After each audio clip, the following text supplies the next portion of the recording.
SKT, the Nidalee, the Caitlyn, and the Syndra. Now that you're on red side again, you want to remove Nidalee from mlxg, you want to remove Syndra as potential first pick, unless Faker has something ready. Zyra is a pick, though, I'm looking at a little bit, because she was really hard for SKT to deal with in the bot lane, despite having Karma down, who is a strong laner herself. But I think SKT might just go with exactly the same bans, because I don't think there's anything RNG can first pick that kind of throws SKT off guard. And it's interesting, right? Because we talk about Karma, the Zyra. Does it become first pickable? Like, what do you pick into that is going to be able to chunk her out of the lane? I think we've seen the Alistar match up into it. One game, we've seen a Nami into it. I'm trying to think off the top of my head. And it's just won both because it wins the shove and also out damages and has kill threat. Exactly. I actually think the best way to play against something like Zyra is to play Alistar and camp the lane. Early jungler, CC in your support, and if Zyra pushes, you just jump her instantly and you kill her because she's super, super squishy, has no extra mobility. This bad boy, the Olaf, is a pick we see more and more, where at least kind of went downhill in terms of the win rates and the pick rate. Olaf just kept going up and up and up, and it's because he gives you such a strong early game. What does this mean for Blank in his champion pool? Blank, of course, has played Olaf, Lee Sin, and Nidalee. Lee Sin still up and available. Jhin and Kennen very early here for SKT. Duke going to continue the reign of powerful Korean top laners running their Electro Hamster. To answer the first question, what does this mean for Blank? I think that you probably go back to the Rek'Sai right now. You're going to be able to power farm. You're going to be quite safe against the Olaf. That's fine. In regards to the Kennen, this is really interesting now because with Jace banned, Kennen has been seen as the last remaining lane bully. And if these top laners really want to go at it, hammer and tongs, that is the best pick you can have. And he's the safest blind pick available when Jace is banned, because Jace is one of the picks against the Kennen. There's really nothing else that stands out that can bully and destroy Kennen. So it's a very safe first pick, and it gives Duke a much stronger lane. We talked about him getting a different pick than the Poppy, because he got destroyed so much. So now they're setting up a much better top lane, at least. Bang playing with our feelings. I'm not getting excited yet. So good setup for SKT. They've got long range poke, they've got good flanking and teleport. On the side of RNG, safe pick in the Viktor, safe pick in the Karma, leaving their top lane and ADC for the last rotation. Yeah, we have to look at the Karma pick. Normally it's very easy to just say, yeah, early pick Karma, she's good, great in bot lane, she doesn't really have a major weakness other than maybe a full late game. But we know these supports can play Zyra, and they'd like to pick it against the Karma. So you actually remove that Alistar option. I would have to think that Sivir is coming right now because, you know, speed up that Olaf, and then you have the wave clear to just be able to deal with it by shoving it in repetitively and leaving the wave. Unless they're really battling for creeps right now, I would really expect a Sivir to come out. We've not said anything about let's bounce. Let's Hey, bounce, we saw him yesterday. He's no longer exciting. We also is that Media's played it, that's it. I've seen it, I'm done. We also saw it on the solo queue accounts as well. We know this is something they like to play. We also know that they like to play it with Orianna from what we've seen in solo queue. Faker has been picking that up again. I would need Papa Smithy for the official counter of how many days since Faker played his most played champion in Orianna. Have you got it off the top of your head? 467 days, if I remember 100% correct. I'll trust you, Deficio. 467 days. Would you be willing to predict an Orianna last pick? Not necessarily against the Viktor. It is something you can do with Zac, obviously. Have to remember, full late game, Zac can actually jump out of the ball range and kind of ruin your little combo. But it is a good wombo combo. Definitely is an option. But against something like Viktor, Varus is an old one. We've seen it still a few times against like a Zia Viktor. Make this very long range poke. Goes with the Jhin, goes with the Zyra, you got some disengage. It's a lot of CC. On the side of Royal Nevergive, they got a little bit of mixture of everything. It's not the Sivir that we're anticipating, and Varus will be locked in. Faker has run that this tournament already. And it's actually just a very smart setup from SKT, because they got early AP top lane, they got very heavy AP support, even in the jungle as well. So you can actually round out your composition by picking an AD mid laner, and you don't go too heavy on one side, too heavy AP, too heavy on AD, so it's a very balanced composition. There's a tank as well in the Zac, who's just a pure tank, and a zoning element of the Kennen and the Zyra ulti, so very balanced composition from SKT despite some surprises. I definitely agree, and I also think that when you have a look at the utility and tools they bring in terms of like anti-dive and what Olaf is going to want to do and Poppy is going to want to do to this team, they have the Kennen ulti that can just sit on top of the carries, they have Zyra ulti to lay down as well. There's only so much that Olaf can keep off himself before, you know, something else destroys it. Yeah, RNG very much like a shotgun composition. Like, they want to just instantly, when they get the engage, just take someone down very quickly, have a lot of damage up front. If you survive that main engage where Olaf then uses his ulti and Poppy already used the TP flank, then it becomes almost impossible for Olaf to do anything in the fights. We'll find out if he can. Ladies and gentlemen, tweet us your favorite moments from Worlds 2016. Jump on Twitter, hit us up at LOL Esports. Use the hashtag WorldsBigPlays. The race for the Summoners Cup, it does continue. And one of mine is, solo kills don't happen anymore. Hashtag As often, I things said. Deficio says. RNG surprised? Actually, no, that's not fair. RNG picked up the win that people were expecting or anticipating. If they get a second win, that's when it becomes a surprise. Can Spawn contain himself? If it happens, we will find out. I will be well and truly contained. This is a team that has burnt me so many times. Let's find out if they're going to do it again. Chicago, put your hands together for game 2 of Royal Never Give Up, taking on SK Telecom T1. A lot of cheers in the crowd for RNG. Everybody wants to see the favorites, the dynasty of SKT go down. At least a lot of people do. Not everybody. And as it stands, RNG, they've grouped up, spotted out Bang. Ooh, getting that gold advantage. Push him out of the jungle ever so slightly. And guys, quick update, Bang versus Uzi over on Riot Games 2. Go check that out with Sifa, Marks, and Gate. Yeah, and this is something that we expect out of these two teams. Actually, a very standard fan out, although Faker had to burn a summoner spell here, versus early game shenanigans coming out of the RNG lineup. Right, yeah, SKT likes to just kind of fan 5 and see, okay, is there anything happening, someone invading? So there's a bit of early vision just to spot the Grump, get to see if SKT is doing a camp and you can go in and interrupt it. Or if, for some reason, Blank was starting down on the bottom side, but that is definitely not something we expect. I still like the fact that we have on one side RNG, that composition that when they dive in the first time, can deal a lot of damage to you. Your CC does nothing against Olaf. So if he's actually strong and he can get to you in these mid-game fights, he can take down one of the carries. But if he fails to do it, then RNG has almost no way of getting to the back line of SKT. And you also have to be careful right now if you're SKT on what fights you take around the Poppy, because we've seen Lee Sins, Elises, all these champions get caught off guard by the fact that Poppy interrupts these big gap closers. So I really do think that if the counter engage is going to come in, it has to be very well thought out from SKT. Otherwise, it can be flipped on its head. It's important to note when you consider where Blank is going to be looking to engage from. Lupa already taking a lot of autos from Duke. And this is a lane matchup that he should be pushed in. He should be in some trouble. But we're expecting Lupa to survive and then set up TP plays elsewhere on the map. Exactly. Just don't try and 1v1. Don't try and play too aggressive in that lane if you're against the Kennen. And Zach, what a weird jungle, to be honest. We get to see Wolf take some damage. Bottom lane, we talked about this last game. It's trading potions more than anything. It feels exactly the same as game 1. The moment Uzi and Mata got to level 3 in the previous matchup, they turned the pressure around. So that's what we're expecting to see from Bang and Wolf. Elastic Slingshot, that's going to bounce up onto mlxg. Unstable Mata. Remember, Blank can come back to life. And the more you kill Olaf, the harder he hits. Whoa! Time round, he's in trouble. Wolf is looking for more. Flash and Ignite is already used. Mata's looking to chase. The root comes down to mlxg. Flash away. Faker looks for the piercing arrow. First blood to SKT. They get it on mlxg. They're not done. That's another for Bang. What just happened? mlxg, level 2, walked in towards SKT's jungle. Blank found him, jumped him, and mlxg could have just ran away. He had support coming up to help him, but he turned around when Wolf flashed over the wall to just throw one more axe. Mata went all in for it. That was such a risky play, and SKT just got gifted 2 kills. Yeah, they certainly did, and the bigger thing for this is they thought they could out-tempo the Zac, but the Zac was jungling quicker than what mlxg had given him credit for. So at the end of the day, they gamble everything on bad information, and it doesn't come up key.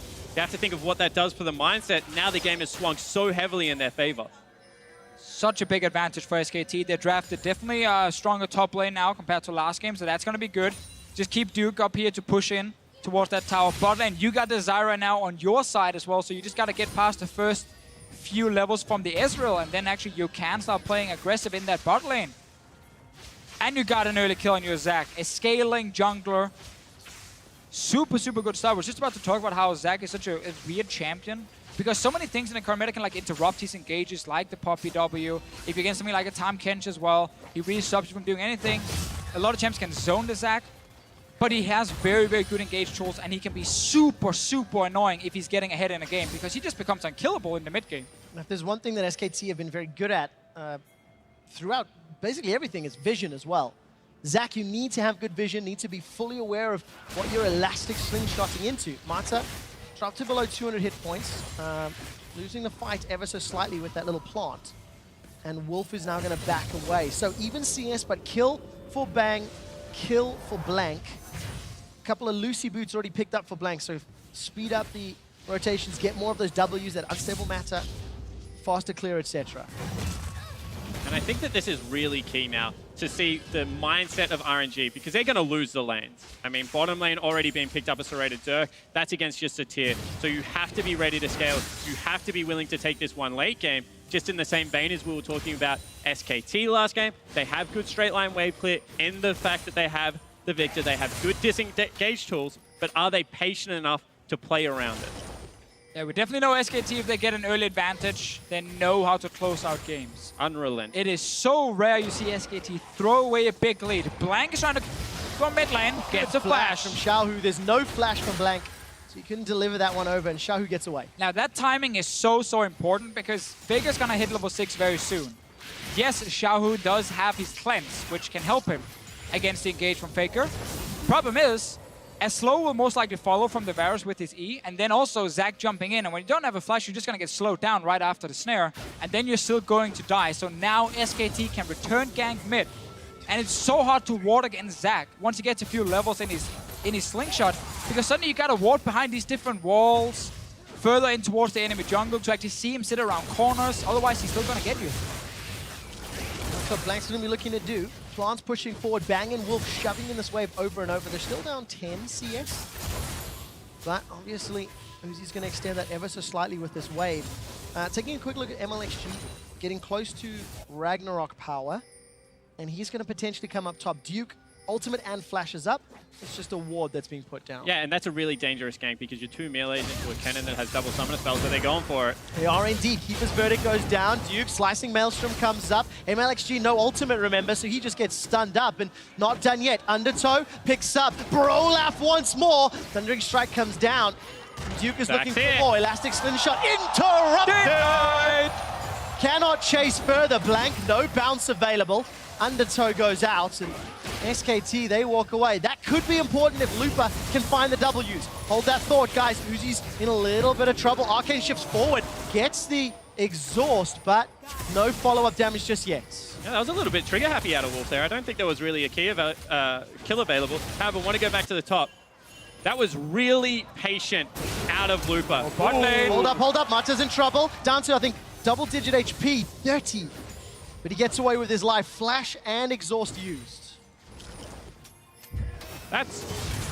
Whoa. Go ahead, Spawn. They're done playing now in the bottom lane. You may talk. Are you sure? So, able to hold that W, not to chase, but because he knows that the potential counter gank. What the? Arcane shift, flash is still up for Uzi. He flashes the second. Get me out of there. Not done yet. What's happening bottom lane? He's running low on mana, going toe-to-toe. Uzi's going to go down! No! Uzi's killed by Wolf! In the end, we get a kill. They were fighting for such a long time. Would you call that 1v1? I mean, as a support, yes, you know, just to give him some praise there. The power of Thunderlords. Blank is going to be able to steal a jungle camp and back away, and it's falling apart at the seams here. 2,000 gold before 10 minutes in favor of SKT. And you really have to credit how they're playing this early game, because they're playing it on the knife edge, they're taking the risky trade, but because of the early kills, they are coming out ahead still. Yes, and they're fighting with information, because they knew mlxg had spent so much time top lane.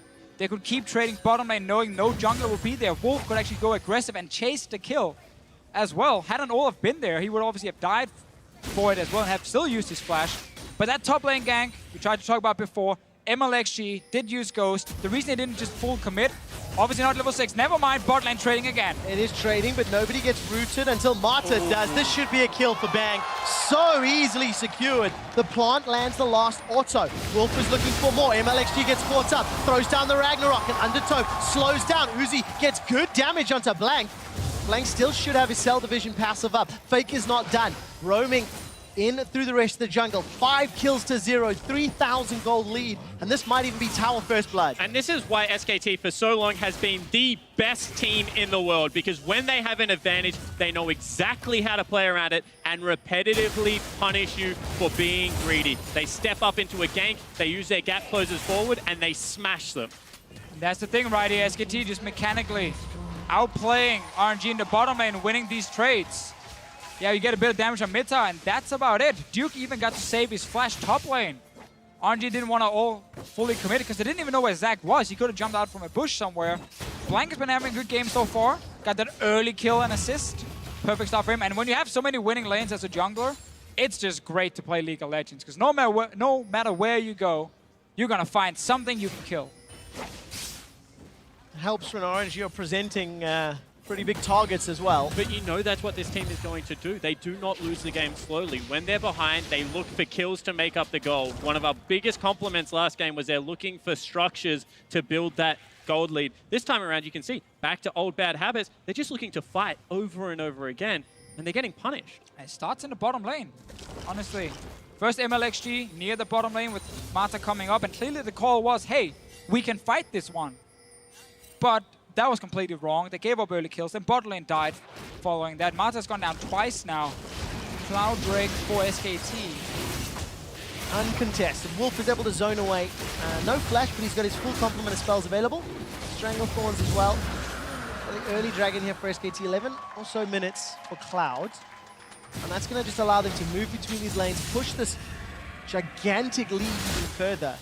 And somehow RNG have to now play disciplined and controlled from behind. We need to see out of them exactly what we saw out of SKT last game. The ability to... Ooh. A lot of damage onto Faker. Chaos Storm ticks away.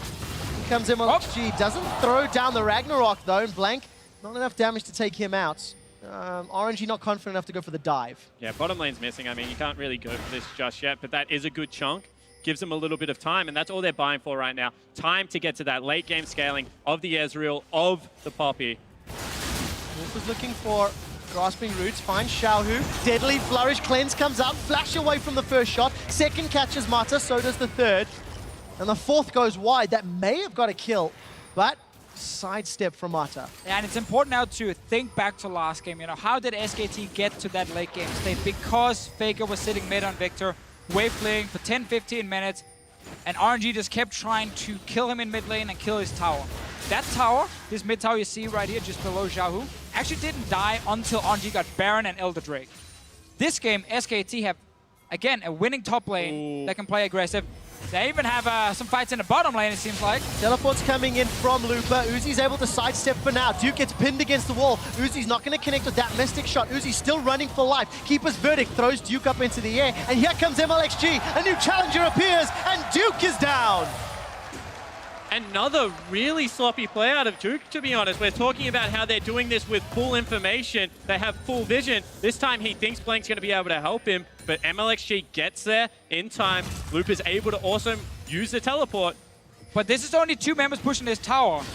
Blank is here to try and defend. He is spotted on the ward. Problem is, it's kind of risky for him jumping in. He doesn't even know where the enemy dual lane is at this point. Now he sees Mata on a ward here near the jungle, and now he can jump in. So that's what you get to see here. We obviously have full information. Blank also knew now the wave was dying, so you can actually step in, and they can't really dive him without the minions. But what it does is it just puts that little bit of a halt on the game. We're winning, we're snowballing. There's no need to give that gold back. They were quicker in the rotation. Bang should have been able to beat them top lane, and there was no need to pull the trigger on the play. Definitely agree. SKT technically doesn't need more fights.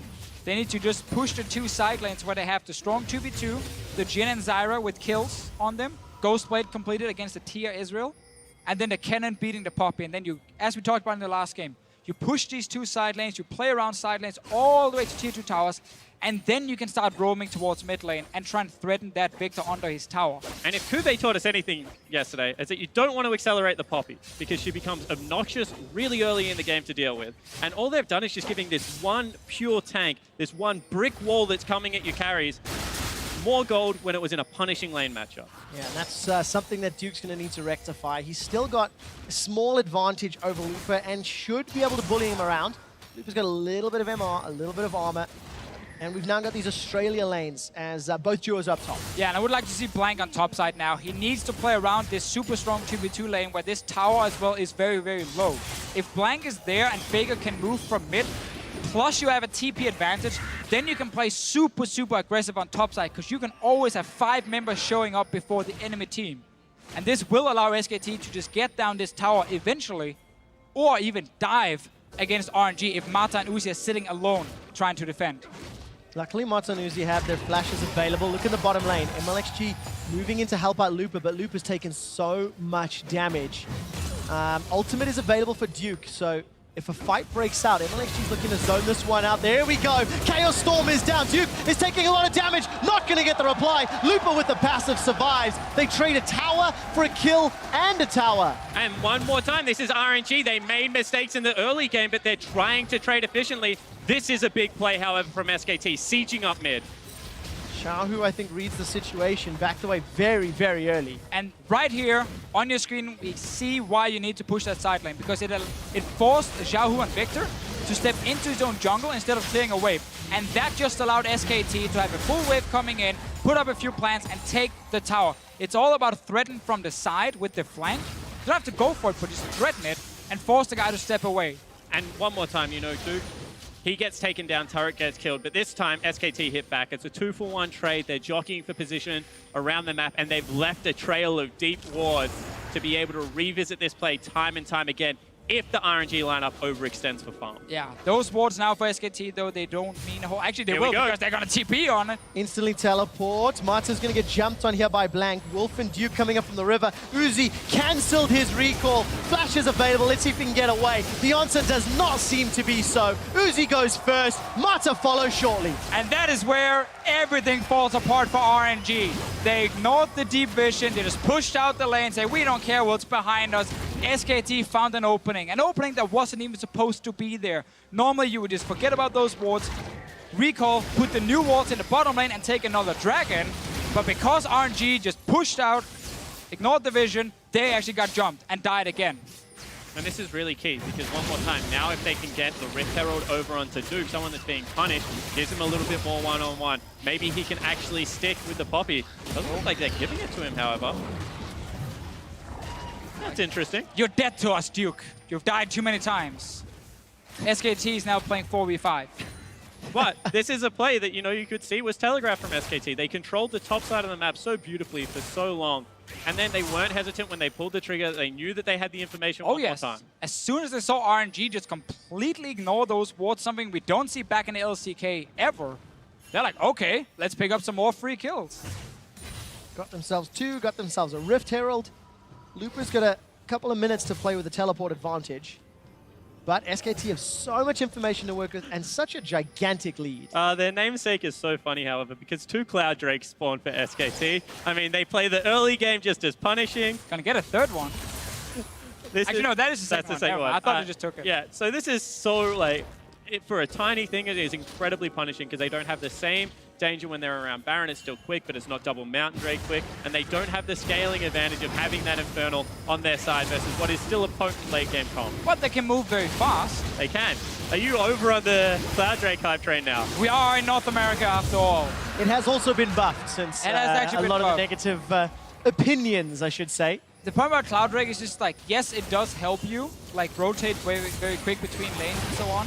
But when it comes to finishing big objectives or big team fights, it doesn't really help you. Slightly before with the positioning, but people want Mountain and Infernal because Mountain gets you, an easier Baron, and Infernal often gets you easier team fights later on. Good damage there from Faker on that piercing arrow. That's going to push xiohu away, even if it's just temporarily. Lupa's got TP available, but not the greatest vision to work with in behind the SKT backline. And SKT decide not to pressure that inner mid turret.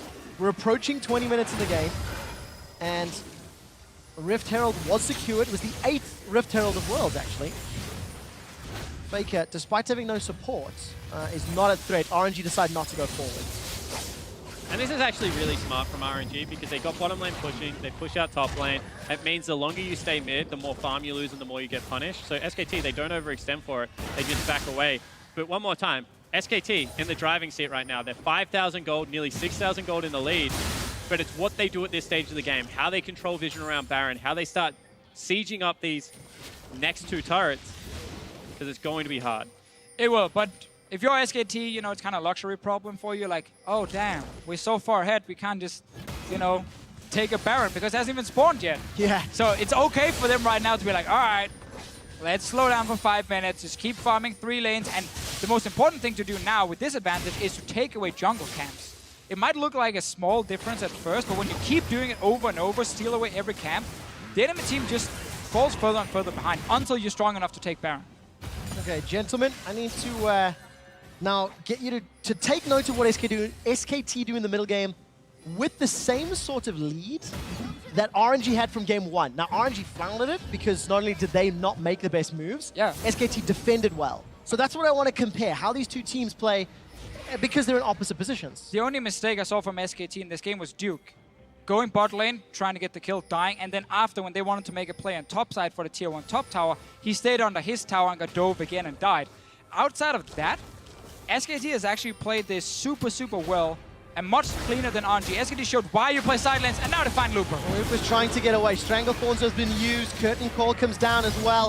Faker's still got the Chain of Corruption. Is going to lock down Looper. A lot of damage. Everybody's getting involved. Looper surviving for a very long time. Long enough for the rest of RNG to make it up. Looper survives. Blank says, let's bounce. And xiohu's putting some damage down. mlxg comes in, gets 2 undertows. Can't pick up the axe. And SKT are sent running.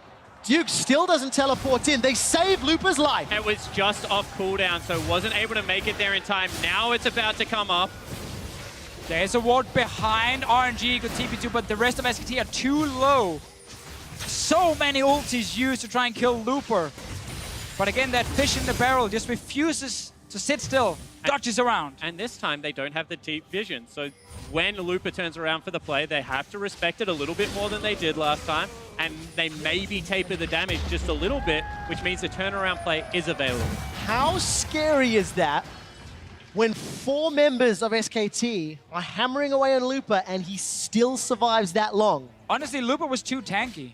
And they missed almost all the abilities, which is the second part of that. But SKT just thought they could get an easy pick. They didn't. That's why RNG bounced back, and actually really well played by Looper, staying alive, getting that top tower as a reward. So RNG gets a bit of gold, but now the play is always around next Dragon and Baron, because Baron is alive. You have Zac who can tank it. Once he picks up an armor item, barely gonna take damage on it, and then you can keep baiting it and just have so much CC. Like, how are you gonna walk into the river against Kennen ulti, Zyra ulti, Varus ulti? Yeah, and it's always fun when the CC isn't on the jungler, so the jungle can stay and actually continue to lead, continue to proc off, and be the last one in, because all of a sudden you've got Duke that can go in, you've got the ulti that's going to come out of Faker. As this team is running headfirst into you, as you know that RNG is going to at some point during this game. As they do many games. Yeah, it's coming. It even came last game. It did indeed. But this time around, RNG have to still fight back. 6,000 gold. mlxg sidesteps at least one. Ragnarok comes up, takes a lot of damage. Blank will get rooted and pulled backwards by the gravity field.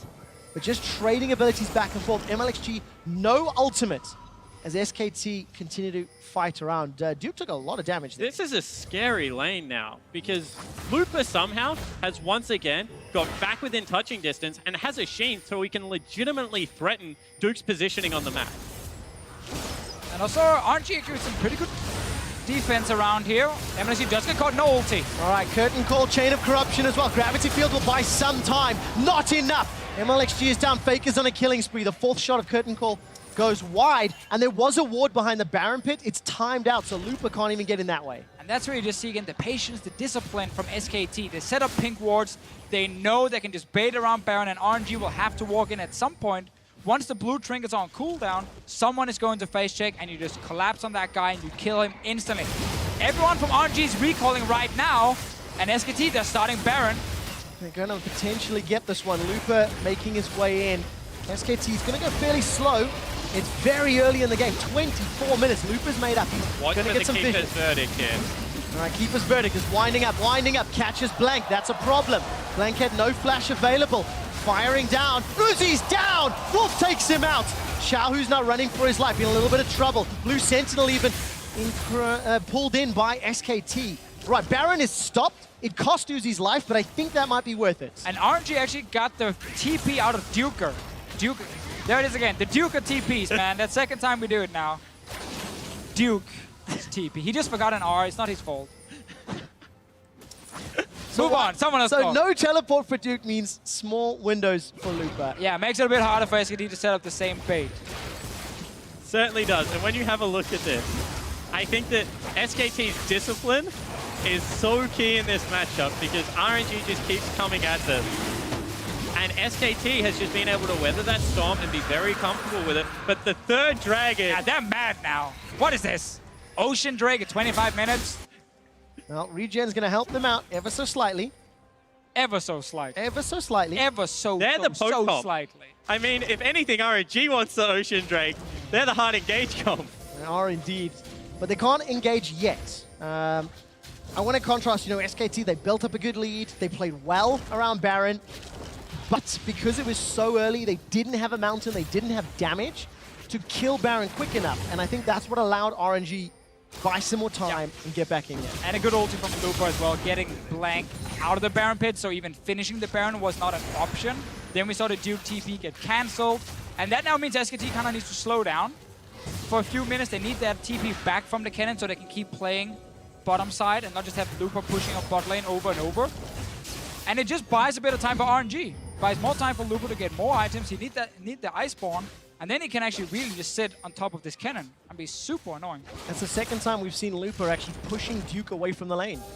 Duke, second item, Void Staff, got that Wrist Guard and Fiendish Codex for now, but no big items after that.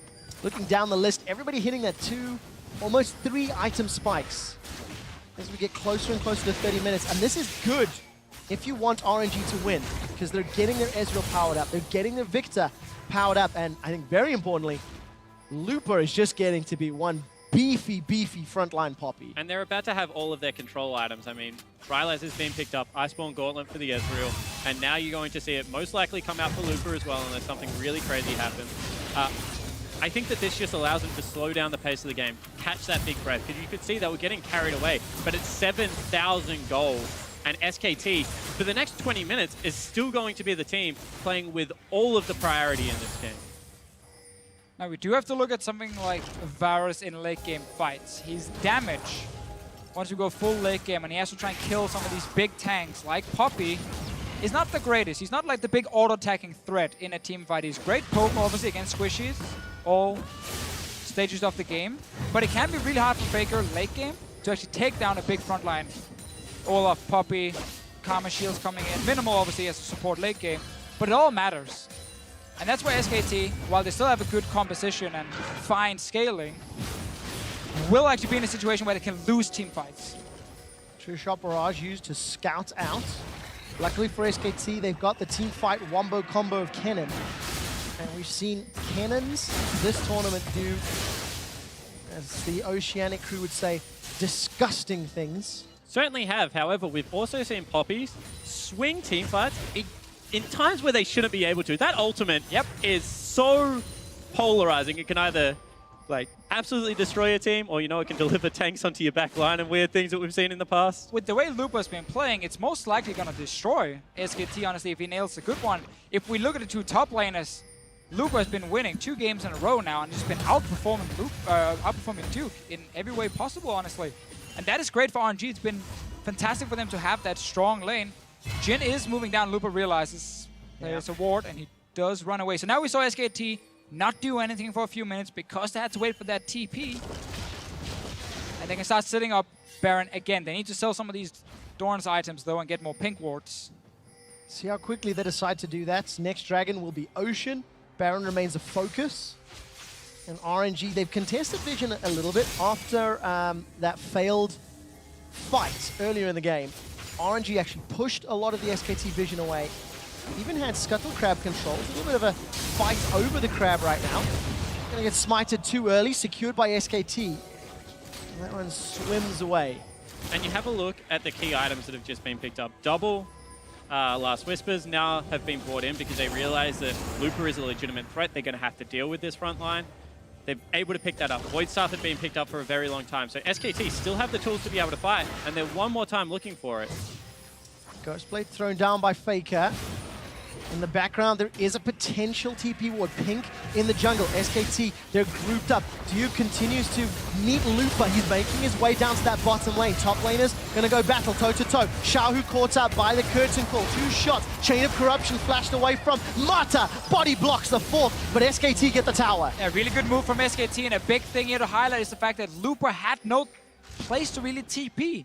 He tried to leave the bottom lane, but Duke just followed him. And there was no wards behind SKT at all he could choose to TP to, so that means RNG could only 4v5 basically, and they had to just give up the tower. And it's about getting access to that mid lane whilst being safe from the flanks. And you can see that they were pushed the long way around. mlxg, for what feels like the 15th time this game, is gonna face check. Uzi now making his way forward. Baron under some siege. Piercing arrow. Let loose, but Faker doesn't find a target. And now SKT can do this Baron a lot safer than before. They have some armor on blank, they have more DPS on their carries. Both top laners still with teleport, but again, Looper has no good location. There's minutes on top side, and that's about it for him. Chain of Corruption's not available for Faker. The rest of SKT, they peel off Baron. Looper had left the bottom lane, but I think he was standing on top of a ward. That's why Duke went to challenge him. And now there's a second game of cat and mouse, because who is more valuable in the team fight? Looper, who's going to dive the backline, or this Poppy that should be able to blow up all the squishy members on RNG? Now I'm going to answer the question with player name, not champion name. Looper, because he seems to have Duke's number. Second game in a row that he's outclassing his opponents. But you have to remember, if Blank stays on the Baron, then they don't really have that good of a counter initiation without the Kennen available. So you can see that they're hesitant to 100% commit to the objective if either of these top laners can really make it to that fight. And what happens right now is one of the problems in this meta. It is so hard for teams to kind of push through the mid game and get that Baron and then use it to close the game, because again, whenever you see 2 or 3 wards getting cleared by RNG, SKT has to go back and get new wards. Then they need to get new pink wards, place them one more time. And it's this constant struggle, because one sweeping lens can like clear almost the entire river. So once you leave the Baron for just a few seconds, a few wards will die, you go back to base, you come back out, game is super slowed down, and you're kind of looking for picks.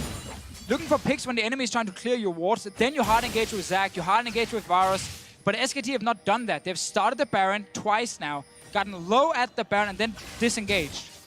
When RNG is looking to clear these wards, engage on them, like you did on the Olaf, and then do it a second time without starting the Baron.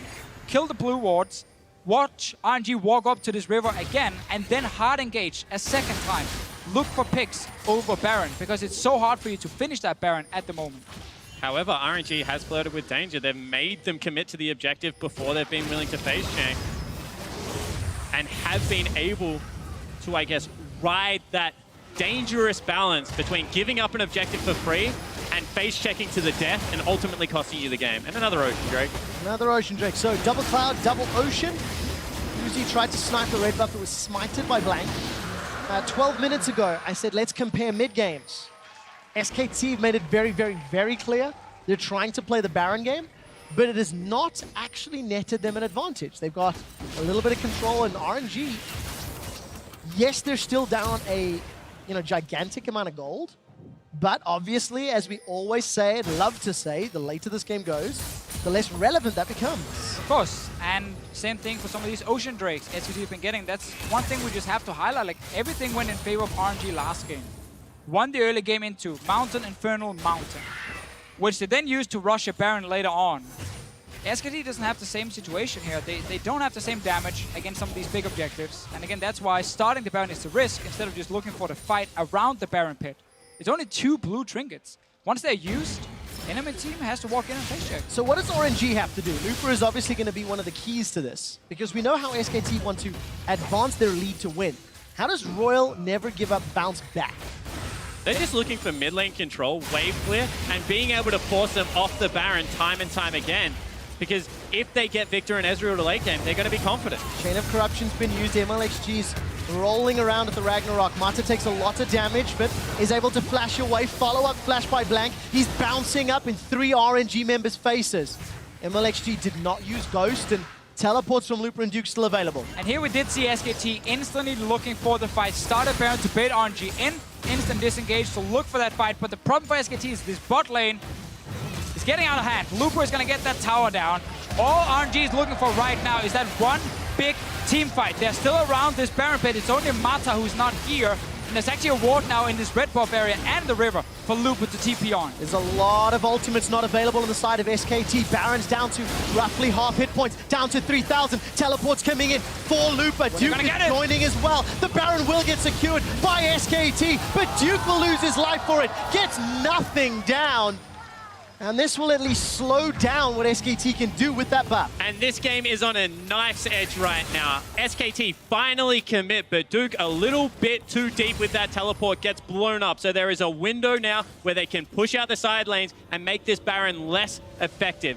SKT really need to be able to pull the trigger when he's back available. And just when we praised RNG for defending well, SKT started the Baron for the 4th time, and this time RNG didn't actually walk in to try and check what was happening. Mata was obviously running from base, so maybe they didn't feel too confident walking into the Baron area, but that finally allowed SKT to take it down. It was close. RNG just spotted them when it was too late.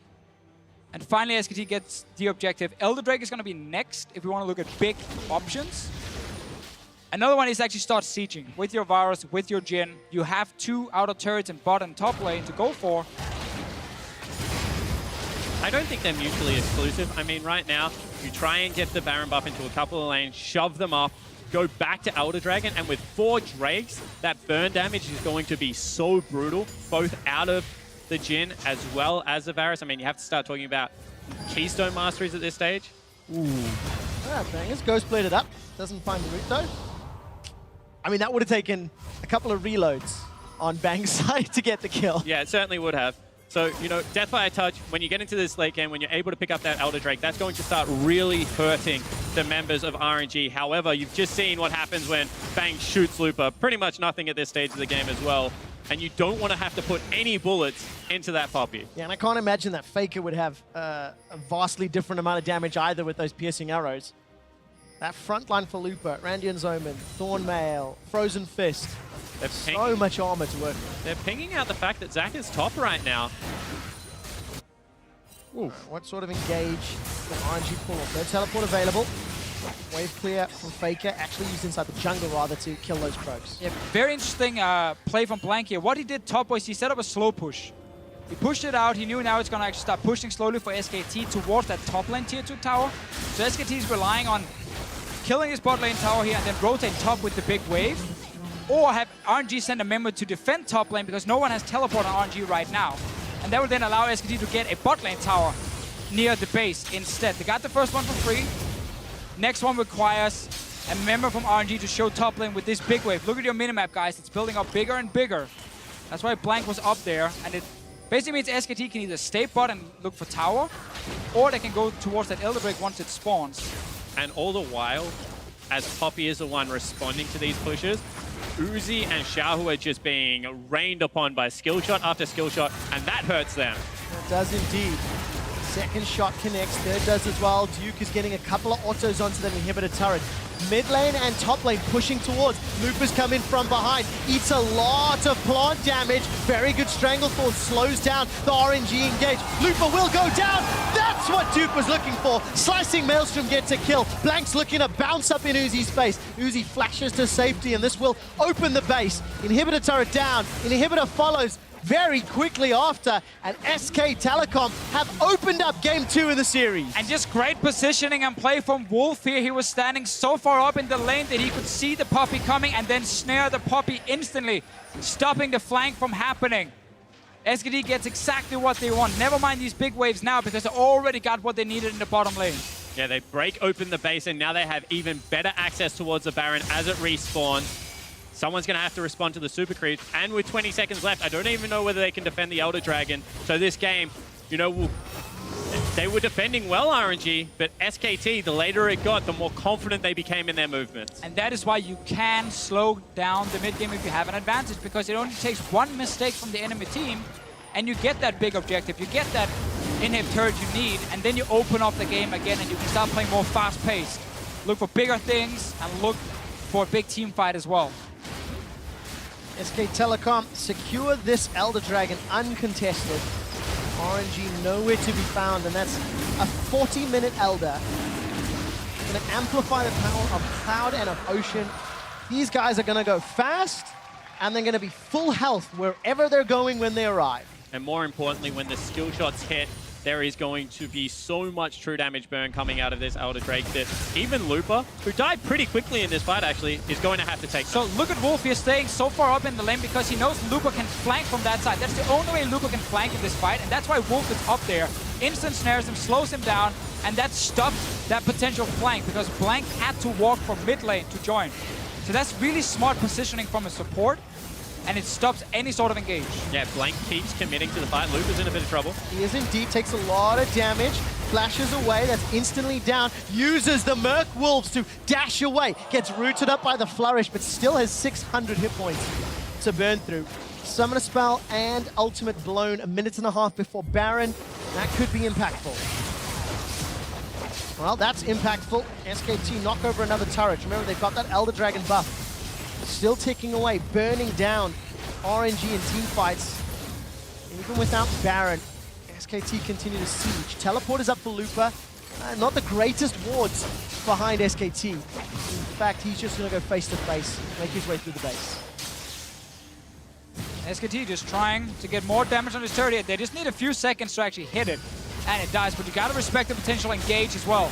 Only way back in this game for RNG is one big team fight, and they want that proper flank, but they're not getting it. No, they're not. Faker's taking a lot of damage from the inhibitor turrets. mlxg running a mile a minute with Ghost and Ragnarok, but Royal never give up, cannot stand to defend their inhibitor, and SK Telecom, a 16,000 gold lead. Super minions in 2 lanes. They back out of RNG's base. And they just look so controlled and clinical as they are doing it. RNG does not want anything to do with the Elder Dragon up lineup, so they just give it up. But SKT, they look aggressive. Can we find the kill? No, let's just take the objective and get out. Exactly. Like, yeah, they miss an ulti from Faker. Blank jumps in, but they're not trying to hit anyone. They just want to zone them off. If you see a Zac charging up with Elder Drake, you're backing away from that tower, and then tower goes down in just a few seconds. So just very smart play from SKT.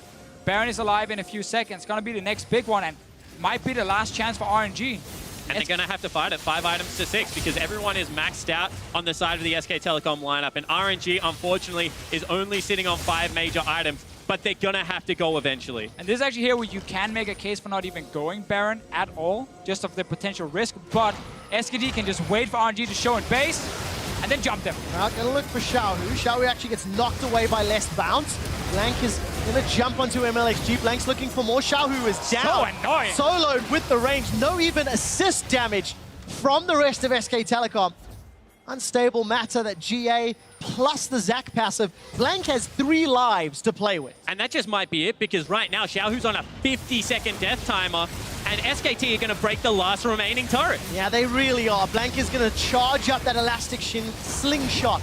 The threat alone is enough to force RNG away. Looper comes in from behind. Last-ditch effort. 5 versus 4. Bang is running for his life. Doesn't get pinned against a wall. The rest of RNG are running. Flashes defensively. mlxg on the front line. Uzi's got no summoners, no ultimate. He's got no top laner. Looper's down. mlxg follows quickly after. Super minions are now hammering away on the Nexus turrets. Uzi and Mata doing what they can. They've got the GA from Blank. But Blank throws up the SKT logo.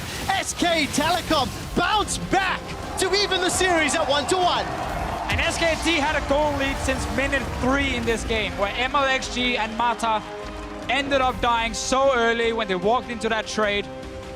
Talking about supports though, I am looking at Wolf in this game. Like, what a monster performance. They were down in CS early in the bottom lane, then he has some great trades, picks up kills as well.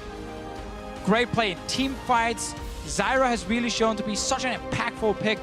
Both supports showing it, and Wolf had a monster performance. And you have to just contrast the control that SKT showed in this game. RNG, they go back to even. They have to sneak a Baron.